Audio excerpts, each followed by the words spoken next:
Donc on est toujours en direct du 22e congrès de l'AGEF et puis on reçoit Abdourazak Guy Kambogo qui est ambassadeur du Gabon au Maroc, ambassadeur extraordinaire du Gabon au Maroc, ça pour être complet. Merci. Et face à vous, ou en face de vous, peu importe. Avec vous. Avec vous. Je suis avec monsieur son excellence. On est ensemble. Avec vous, voilà. Donc Mohamed Fikrat qui est président directeur général de Cosumar, que le président au plus Maroc, que tout le monde connaît et qui a également une compétence, une fonction au sein de l'organisation patronale CGEM. Donc on va débattre sur la thématique des moteurs de croissance. Exact. Abdourazak Guy Kambogo sur les moteurs de croissance pour l'économie africaine de demain. C'était ça un petit peu la thématique. Est-ce qu'il y a des moteurs de croissance uniformes? Est-ce qu'il y a des moteurs de croissance par pays, par économie, par spécificité? C'est quoi comment on doit appréhender ces moteurs de croissance qui pourraient faire de demain l'élévation économique du continent? Merci déjà de nous recevoir et de nous permettre de poursuivre avec le débat ici en votre compagnie. Non, nous pensons que les moteurs ne sont peut-être pas uniformes dans le sens matériel, plutôt dans le sens des approches en ce qui concerne leur mise en œuvre. Mais dans le sens matériel, oui, parce que ce qui revient régulièrement, c'est des infrastructures, l'agriculture, les services, etc. Donc, vu sous cet angle, on dira que c'est la même réalité partout. Ce sont ces mêmes richesses que l'Afrique se partage. Mais maintenant, sur l'approche, nous pensons que nous reprendrons souvent cette citation qui voudrait que nous pensions Afrique et que nous agissions localement. Ça suppose donc qu'il faut adapter les différentes approches aux réalités de chaque pays sans occulter le fait que ça peut se partager et se mutualiser. On y reviendra parce qu'il y a peut-être aussi des interférences aussi qui nous sont imposées dans les pays par des organisations financières. Bon, bref, mais ça on abordera tout à l'heure. Mohamed Fikrat, sur cette approche, effectivement, ce que nous disait Abdourazak Kambogo, il y a les réalités communes pour tous les pays du continent, du Maroc au Nigeria, en passant bien sûr par le Gabon, mais il y a une approche peut-être qui doit différer selon les particularités ou en tout cas les réalités économiques. Parce que là, du coup, effectivement, la mécanique, la motorisation doit être un peu différente. Je pense que la problématique, elle est commune au sein de tous les pays de l'Afrique. La problématique est la suivante, c'est que tous ces pays-là disposent de grands gisements au sens large, pas gisements miniers, mais gisements au sens large, et à leur tête le gisement du capital humain, la jeunesse qui est là. Qui est majoritaire d'ailleurs. Qui est majoritaire, et c'est un point réellement très très fort s'il est mis sur orbite. Et là, je ne veux plus parler de moteurs, je parlerai plutôt de réacteurs. Parce que l'Afrique, quelque part, c'est une sorte d'avion qui est dans la piste de décollage. Donc il roule tout doucement. Il y a déjà le pilote, il y a déjà le copilote, il y a les passagers. Alors c'est là où il faut voir de très très près. Le pilote ou le cockpit devrait être tout ce qui est élite africaine. Donc le monde politique, le monde économique et la société civile qui doivent montrer le cap, qui doivent aussi jouer leur rôle de responsabilité par rapport à leur société. Nous avons des ailes en tant qu'avion. Il y a toutes les ressources naturelles qui sont là. Et les réacteurs doivent être activés de manière beaucoup plus forte. Et l'élément humain, il est central. L'élément humain, il est central dans ce dispositif-là. Quand on voit, est-ce que c'est un point de vue que vous partagez? Parce que quand on voit la réalité aussi, qui est commune d'ailleurs, c'est la pression démographique, qui est une donnée qui peut être un avantage ou un inconvénient. Mohamed Fikrat le qualifie ça de réacteur, cette jeunesse aussi, je crois que c'est 70% de la population du continent en moins de 25 ans. Oui. Donc voilà, c'est le continent le plus jeune au monde, le plus dynamique, et une jeunesse aussi qui est ultra connectée, à l'instar de toutes les jeunesses un petit peu dans le monde. Est-ce que avantage, inconvénient, et comment on fait effectivement pour avoir que cette force vive, ce gisement, ce que disait Mohamed Fikrat, soit effectivement, on arrive à capitaliser, que donc la démographie devienne un dividende réel? Nous le savons, et on en prend conscience de plus en plus, c'est que la jeunesse, c'est un couteau à double tranchant. On le tient mal, il nous cisaille, on le tient bien, il va être un fabuleux facteur de développement. Maintenant, il faut tout mettre en œuvre pour que cette jeunesse apporte toute la substance qui nous manque par rapport aux objectifs assignés à l'Afrique. On a évoqué tout à l'heure la question de la jeunesse en disant qu'il faut les écouter, mais nous ajouterons que la jeunesse, il faut lui donner toutes les possibilités pour qu'elle s'exprime. Il faut faciliter la mobilité de cette jeunesse-là. Il faut que les gouvernants arrivent à oser, à dépasser leurs complexes pour permettre, de façon générale, aux Africains, mais les jeunes en particulier, de pouvoir aller étudier, s'adapter plus facilement où ils veulent, où ils trouvent du potentiel à étudier. Par exemple, aujourd'hui, on constate qu'il n'est pas toujours évident d'interrompre sa scolarité dans un pays et de retrouver le même dynamisme ou le même niveau où se voir pris en compte ces notes, ces cours précédents parce que tout simplement il n'y a pas de passerelle. Une jeunesse qui s'expatrie pour aller étudier, mais qui malheureusement... C'est un plus pour le pays, quel qu'il soit. C'est un plus. Mais là aussi, nous constatons que ce n'est pas suffisamment capitalisé. Parce que cette jeunesse aurait pu être un vecteur de partage et de transfert. Malheureusement, lorsque on constate, par exemple, les difficultés d'intégration ou d'apprentissage en entreprise à travers des stages, pour certains, des petits détails comme ça là, mais qui ont des répercussions et qui nous freinent dans cette capitalisation de la jeunesse. C'est le cas au Gabon, ça, cette réalité-là que vous êtes en train d'évoquer? Oui, pour les jeunes Gabonais. Oui, naturellement, c'est le cas, mais il n'est pas singulier au Gabon, je pense. Ça fait partie des constats. Donc cette jeunesse, il faut certes l'écouter, mais il faut préparer. Il faut que les États aillent vers la prise des textes. Parce que là, on parle de coopération. Moi, en tant que diplomate, en tant qu'ambassadeur, je voudrais là lancer un appel sur ce que, certes, on veut partager, on veut mutualiser, on veut une interconnectivité.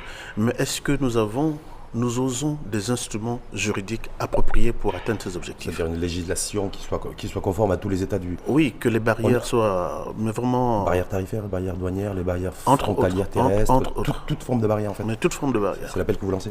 Alors je pense par rapport à la jeunesse, c'est une force extraordinaire, à condition de savoir la mettre en musique par rapport au développement socio-économique de nos pays en Afrique.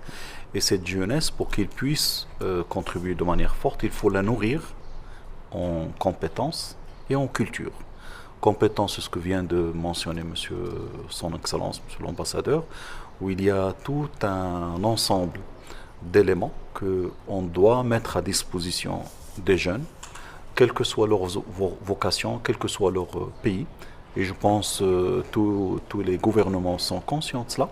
Et notre pays en particulier, il a ouvert ses universités, ses grandes écoles pour accueillir beaucoup de jeunes de l'Afrique pour contribuer à cet effort-là. Il ne pourra pas peut-être tout réaliser, mais il y a déjà un début honorable. Et puis la culture. Quand je parle de culture, c'est la culture de l'entrepreneuriat, la culture aussi de la responsabilité et l'obligation d'avoir en tête en permanence l'intérêt de sa société, de son pays, et contribuer de manière positive à la construction collective du développement socio-économique. Et la culture au sens noble de la culture générale aussi, c'est important.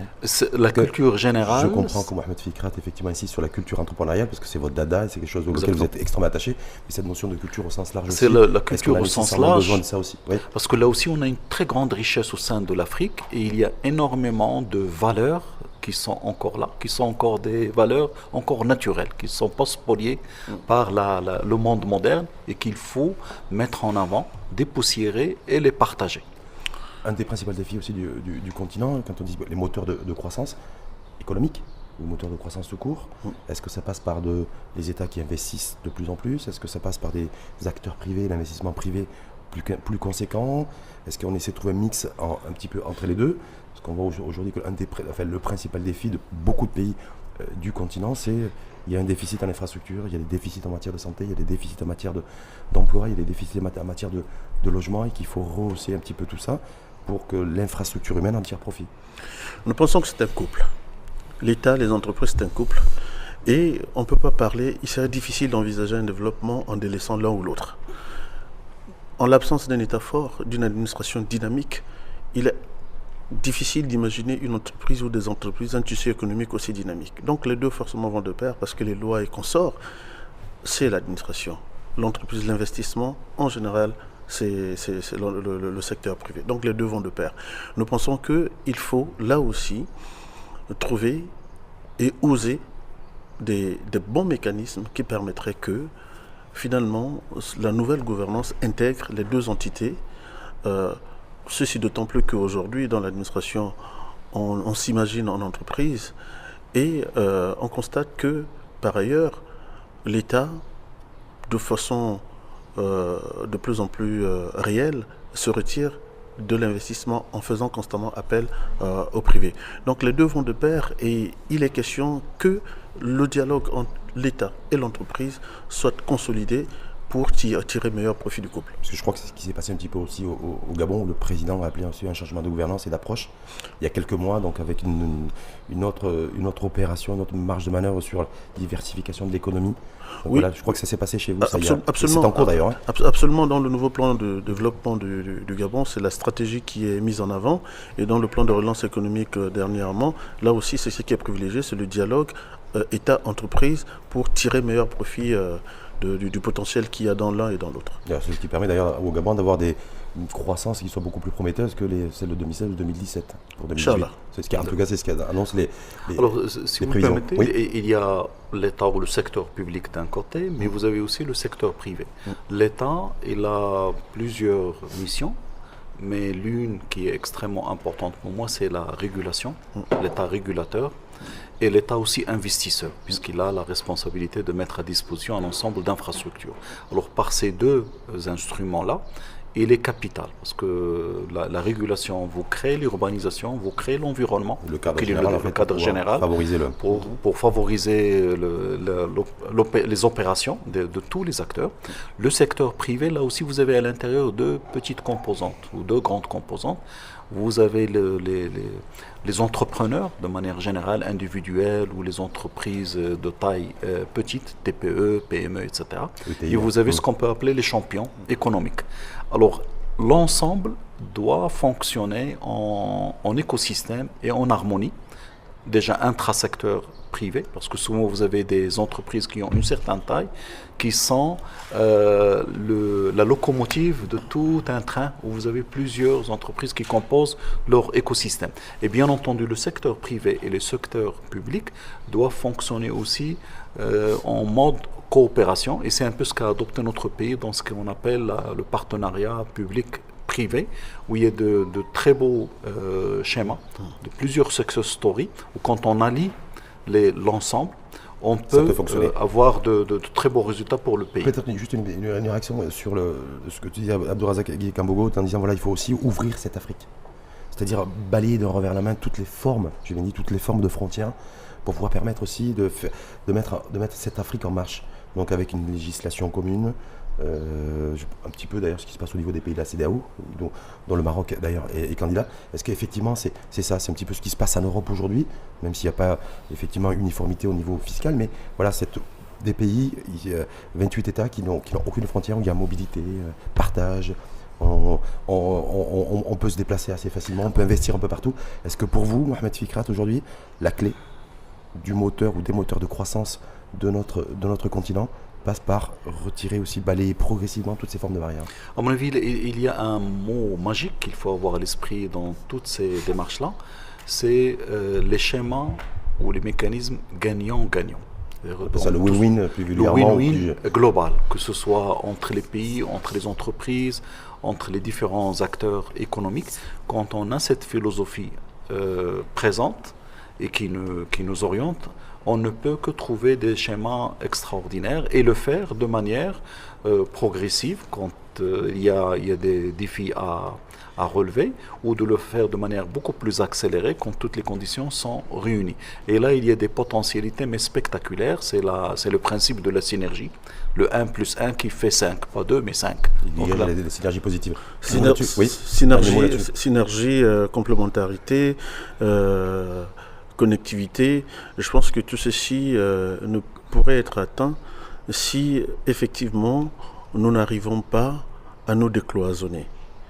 Parce que l'un des exemples qui voudrait sous-tendre à cette démarche, c'est le dernier événement que nous avons enregistré, en l'occurrence l'inauguration ou la création de cette zone de libre-échange continentale, en laquelle beaucoup d'espoirs sont fondés. Je pense, en poursuivant cette philosophie, cette idée de se décloisonner, de mieux partager l'espace commun africain qui est présenté comme un marché très important. Mais pourrait-on réellement tirer pleinement profit de notre marché si on reste cloisonné entre nous et si on reste toujours à subir le diktat des grandes organisations qui en réalité ne nous sont pas favorables? Je vais vous prendre un exemple. Est-ce qu'il est normal que pour importer de l'orange du Maroc, que je transite par d'autres marchés qui viennent importer au Maroc, d'autres territoires et d'autres pays, et puis ensuite me le réexportent alors que j'ai une voie directe, avec tout ce que cela comporte? Donc un petit exemple pour dire que si nous n'avons pas de passerelles directes, si nous n'avons pas une connectivité réelle, nous subirons toujours ce diktat-là. D'où la nécessité de trouver des mécanismes, de mettre en place des bonnes passerelles et de jouir pleinement de notre espace. Donc de cette zone de libre-échange aussi qui a été actée il y a à peu près un mois et demi, c'est ça? Tout à fait. Par l'ensemble des pays. Juste pour conclure, vous êtes je directeur général de Cosumar. De Cosumar, je suis par nature optimiste. Oui. Optimiste mais réaliste. Et je sais qu'il y a de très très belles perspectives pour notre continent et pour tous les pays.